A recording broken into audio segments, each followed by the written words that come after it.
Welcome back, Team Forever. Back again with another video. I know it's been a long time since I've posted a video on camera, especially like a live one, but that's because obviously a lot of stuff been going on and I haven't been ready to get back in front of the camera. But I did want to start doing some more voiceover videos, so I said I'm gonna do the WWE Year of 2017 in Review Awards video. I know that this video is a bit late because we're almost 3 months into the year, but better late than never. And this video is always exciting to do, so I figured why not do it. So let's get started with the video. I'm about to recap the year of 2017 and give out the awards just like I did last year. So first up is the theme song of the year. This year not a lot of new theme songs, I will say, and if there were, like, I didn't really catch my eye like the new ones this year. The only new one that I really am into and really like, obviously the Usos remix. I already liked their heel, the instrumental by itself, but now I see that they went into the studio with CFO Money Sign, and they actually recorded their own lyrics, and I really like it. I downloaded it on my phone like as soon as I heard it, and it's a good song just to listen to, and it's on my workout playlist. It's like a great song, great rap song, and who knew the Usos could rap? I'm just kidding, but yeah, I think the Usos theme song was the best new theme song in 2017. Female superstar of the year, I think this one is very obvious. Asuka. I feel like she's not only the superstar of 2000 superstar or female superstar of the year for 2017, but also 2016. I think she debuted in 2015, but I could be wrong. It might have been 14. I don't remember. But she's been great ever since she came out. Ever since she debuted in WWE, her matches are great. Her presence is great. She has a good look. She is the best right now. Also, I have to mention Charlotte, because speaking of the best, Charlotte is the best too. She has the best matches. She's good on promos. She has that over Asuka. Asuka does good promos when she talks in Japanese, but when she talks in English, it can be a little bit rough. But also Becky Lynch. I mean, she's not featured a lot, but I feel like she's good when it comes to matches. Like, she's consistent when it comes to good matches, and she is a great baby face. So I do like Becky Lynch. Also, Naomi had a great year, so I have to mention her. But female superstar of the year. Oh, also Carmella. Carmella did great too. But female superstar of the year, I have to give it to Asuka. Speaking of Carmella, the reason why I mentioned her in that last award is because the next award I gave to her, most improved, definitely Carmella. When she first came up to the main roster in 2016, I thought it was like the worst call up because I feel like she needed to be in NXT for longer. I feel like she didn't really come into her own yet. She had the mic stuff down, the character stuff down, but like, she had just lost Enzo and Cass, and she was still getting, like, she had got it down, but like not all the way. And the in-ring stuff, she still needed a little work on, but she's still good. But now I feel like she's got everything down, and she's great. She literally does everything. She's good at character. She's good in the ring. She's good on the mic. She's got a great look. She's great. So yeah, I gave most improved to Carmella because she's doing way better now than she was before. Most disappointing match, I was tied between Great Balls of Fire, Brock Lesnar versus Samoa Joe for the Universal Championship, and also the Survivor Series main event, which was just atrocious. That match wasn't good at all. But then the Brock versus Samoa Joe match, I thought was going to be great. Like, I thought, the build-up was great. The names, Brock Lesnar versus Samoa Joe. Samoa Joe was the Samoa submission machine before he came to the WWE. And now he basically was like a suplex machine. He came in and he does a lot of them. And Brock Lesnar literally is the suplex machine. So I thought this match was going to be great, from like Samoa Joe being technical with submissions, takedowns, Brock Lesnar with the suplexes. And this match was just not good at all. Like, Brock Lesnar versus Samoa Joe, I don't remember a thing from the match. The build-up was great. The match was lackluster. So Samoa Joe versus Brock Lesnar from Great Balls of Fire is the most disappointing match of 2017, in my opinion. Most overrated superstar, I gave 100% to Nia Jax. Nia Jax is, I like her a lot, but the way they build her up as that say that she's a monster and like who can stop her and stuff, like, it's pretty horrible because she always loses. She always loses. She always gets knocked off her feet. Like, How is she supposed to be a threat? I don't take her seriously as a monster when she constantly loses. Like, can you imagine if Braun Strowman, like, but Braun Strowman does keep losing to Lesnar, but can you imagine if Braun lost on TV as much as Nia Jax does? If he got knocked off his feet as much as Nia Jax does? She's just like, out of all the monster women that we've had, the Glamazon, Beth Phoenix, China, Karma, like Nia Jax is the least intimidating. So she's the most overrated female superstar, or well, it's an overall superstar. She's the most overrated on the entire roster, in my opinion. Most underrated, I gave to Rusev because I feel like he's a good wrestler. He has a good character. He's good with Lana, even though he's not with Lana anymore. Because I was gonna say on the mic, but like if he's like a destroyer yelling on the mic, he's good at that. You know, I like him a lot. And I personally don't like that he's now with Aiden English. I wish that he was just how he was back in 2000, what was it, 14, 15? Like, I miss that Rusev, and I know how good he can be, so I gave him the most underrated superstar. Feud of the year, I feel like there wasn't a lot of good feuds this year, so I gave it to Roman Reigns versus Braun Strowman because of just like I feel like it will go down as one of the great feuds in 2017, if not the best, because of the stuff they did. Like I think they had a lot of matches, and like it really was like the thing that really brought Strowman, like defined him as like the biggest monster inside WWE today. So yeah, Braun Strowman versus Roman Reigns is my feud of the year 2017. Mark out moment of the year. I was tempted to give this to Shane McMahon jumping off the Hell in a Cell at Hell in a Cell pay per view and basically landing, you know, through the table because Kevin Owens pulled Sami Zayn off. But I feel like that's my mark out moment probably because I was there live.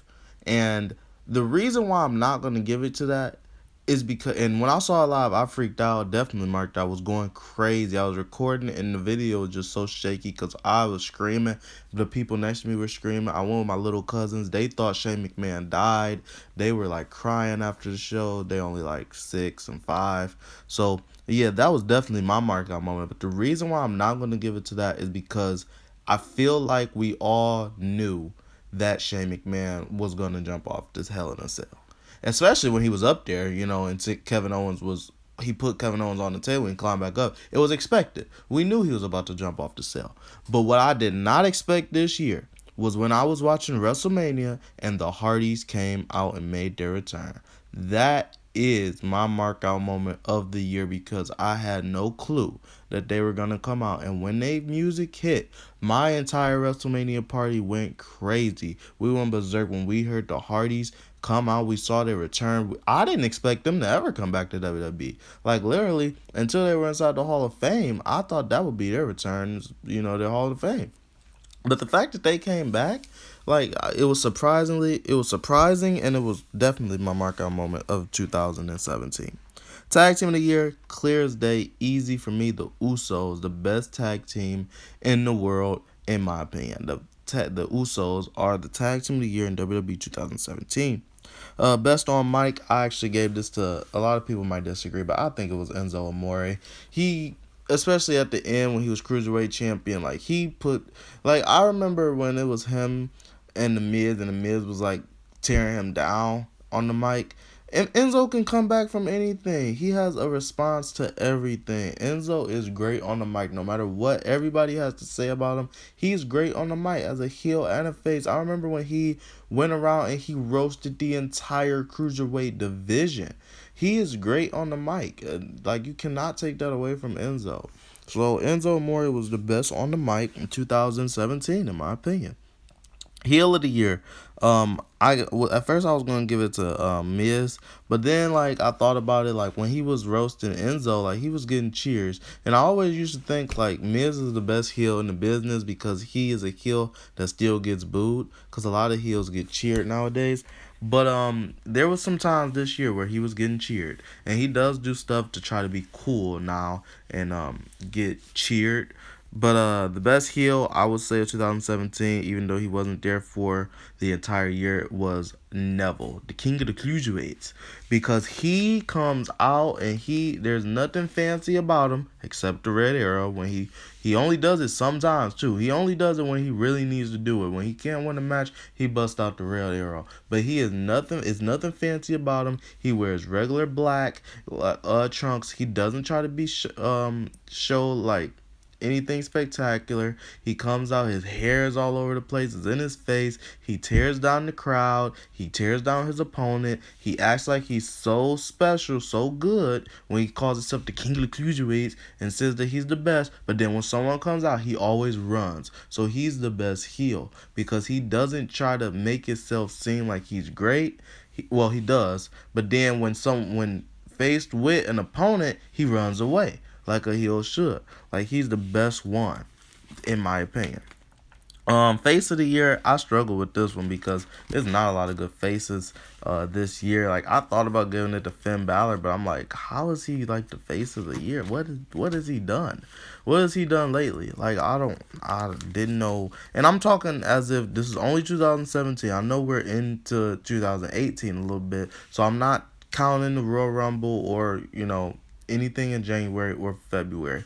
So I gave it to Seth Rollins. Seth Rollins, the face of the year 2017, in my opinion, because in the beginning of the year, we didn't think he was getting a WrestleMania match again, so we had so much sympathy for him. He fought against Triple H. He beat the odds against the Authority. Then he basically was getting injured. His knee was getting injured again by Samoa Joe, and he managed to beat Samoa Joe. He got inside of a fatal 5-way. He lost that match. He really wanted a match with Brock Lesnar. Then he wanted to get back with the Shield with Dean Ambrose, who would not forgive him. And he finally got Dean. He was showing himself. He was a sympathetic character because when he was getting beat up, we wanted Ambrose to help him. Ambrose didn't. He kept helping Ambrose. They got their tag team title match. He won the tag team titles, lost the tag team titles, lost his tag team partner, lost his other tag team partner. I think Seth Rollins is the biggest babyface of the 2017. Show of the year, I gave this to the Royal Rumble 2017. I thought that show was great top to bottom. Sorry if y'all hear Raw in the background. I've been pausing it, but I'm trying not to be too far behind in it, so I just played it and I turned the volume down a little bit. I don't even know if y'all can hear it at all. But yeah, Royal Rumble 2017 was a great show. Top to bottom, it had one of the best matches of the year on it. AJ Styles versus John Cena.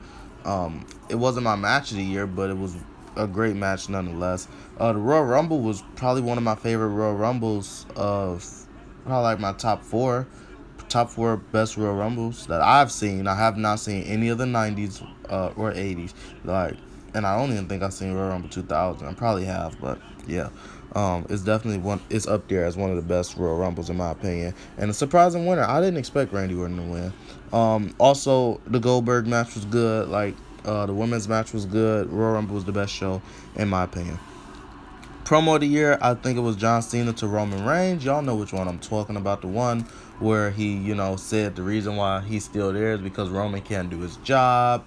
Roman tried to talk back to Cena, and Cena, it's called a promo kid, all that type of stuff that Cena was saying. He was really chopping down Roman Reigns and exposing him on the mic.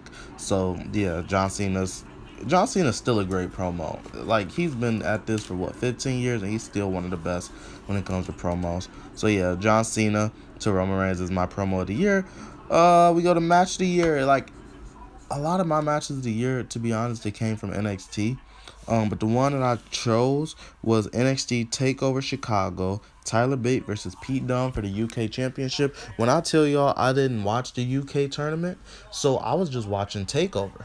And good on NXT for putting this match on their TakeOver, because if it wasn't for them doing this, I would have never checked out the UK. Well, I probably would have, but it would have took me a while. When I saw this match and how it started at 100 and it ended at 100. It was a great match, great match. I didn't even know who the two were, Pete Dunne and Tyler Bate, and they sold me on this match. So this match was great.